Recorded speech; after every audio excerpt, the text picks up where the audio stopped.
السلام علیکم friends, welcome back to top smarties. Drama serial Kalank کی آنے والی ایپیسوڈ میں ہم دیکھیں گے کہ دانیال جیسے ہی سارا کو چھوڑ کے آتا ہے، آتے اس کو صرف اور صرف سارا کے خیال آتے ہیں اور یہی سوچتا ہے اور خود سے یہی سوال کرتا ہے کہ پتہ نہیں اس لڑکی میں ایسا کیا ہے کہ میں اس کی طرف کھنچتا ہی چلا جاتا ہوں، اس کے سامنے میرے سے بات ہی نہیں ہوتی، میں صرف اسی کو دیکھتا رہتا ہوں۔ تو یہ محبت نہیں تو پھر اور کیا ہے؟ یہ محبت ہی ہے جو کہ دانیال کو سمجھ آ گئی، لیکن ابھی سارا کو سمجھنا باقی ہے۔ فی الحال تو سارا اپنے گھر کے معاملات سمجھ لے، محبت کو تو بعد میں سمجھے گی۔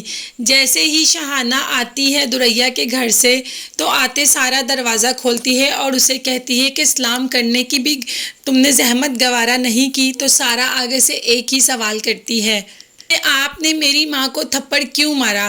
تو یہاں پر شہانہ کہتی ہے کہ تمہاری ماں تھپڑ کھانے والے کام نہ کرے۔ سارا غصے میں کہتی ہے پھپھو آئندہ سے آپ نے میری ماں پر ہاتھ اٹھایا تو میں سارے لحاظ بھول جاؤں گی، میں بھول جاؤں گی کہ آپ میری پھپھو ہیں۔ یہی کہنا تھا کہ شہانہ ایک زوردار تھپڑ سارا کے منہ پر لگانے لگتی ہے اور سارا اس کا ہاتھ پکڑ کے روک دیتی ہے۔ یہ بات بھلا شہانہ سے کیسے برداشت ہو سکتی ہے کہ اس نے کوئی کام کرنے کی آرزو کی ہو اور وہ کام درمیان میں رک گیا ہو؟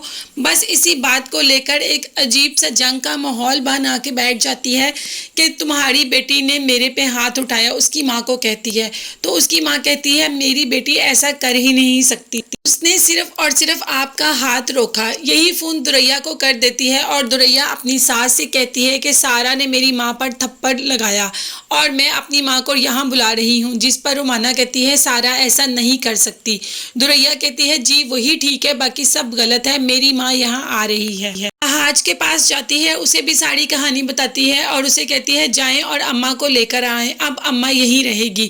وہاج پہنچ جاتا ہے حالہ کو لینے، جاتے ہی حالہ بھی تو جنگ کا ماحول بنا کر ہمیشہ بیٹھی ہوتی ہے، آنے لگتی ہے تو سارا کی ماں اس کو روکتی ہے لیکن وہ نہیں رکتی اور سارا پر الزام لگانے شروع کر دیتی ہے، جس پر سارا کی ماں بھی غصے میں آ جاتی ہے اور کہتی ہے آپا اگر آپ کو جانا ہی تھا تو آپ آرام سے چلی جاتی، میری بیٹی پر الزام لگا کر جانے کی کیا ضرورت تھی؟ لیکن شہانہ کسی کی بھی نہیں سنتی اور اپنا سامان پیک کر وہاج سے کہتی ہے چلو چلیں، جس پر اور سارا کو اتنی باتیں سنا کر جاتی ہے کہ یہ بے حیا ہے، اس کی آنکھوں میں تو حیا ہی نہیں رہی۔ سارا کی ماں کچھ کہنے ہی لگتی ہے کہ سارا اپنی ماں کا ہاتھ روک لیتی ہے اور کہتی ہے ماں ان کو کچھ بھی کہنے کا کوئی فائدہ نہیں، جو لوگ آنکھوں دیکھا سمجھ نہ پائیں ان کے سامنے بولنا بیکار ہوتا ہے۔ یہاں پر دراصل وہ وہاج کو ہی کہہ رہی ہے جو آنکھیں دیکھ کر بھی سب کچھ اگنور کر رہا ہے۔ وہاج لے تو جائے گا شہانہ کو، اب دیکھیں وہ وہاج کے گھر میں جا کر کیا فساد کھڑے کرتی ہے۔ یہ سب دیکھنے کے لیے میرے چینل کو ضرور سبسکرائب کریں، اپنا بہت زیادہ خیال رکھیے گا اور مجھے بھی دعاؤں میں یاد رکھیے گا۔ اللہ حافظ، بائے بائے، ٹیک کیئر۔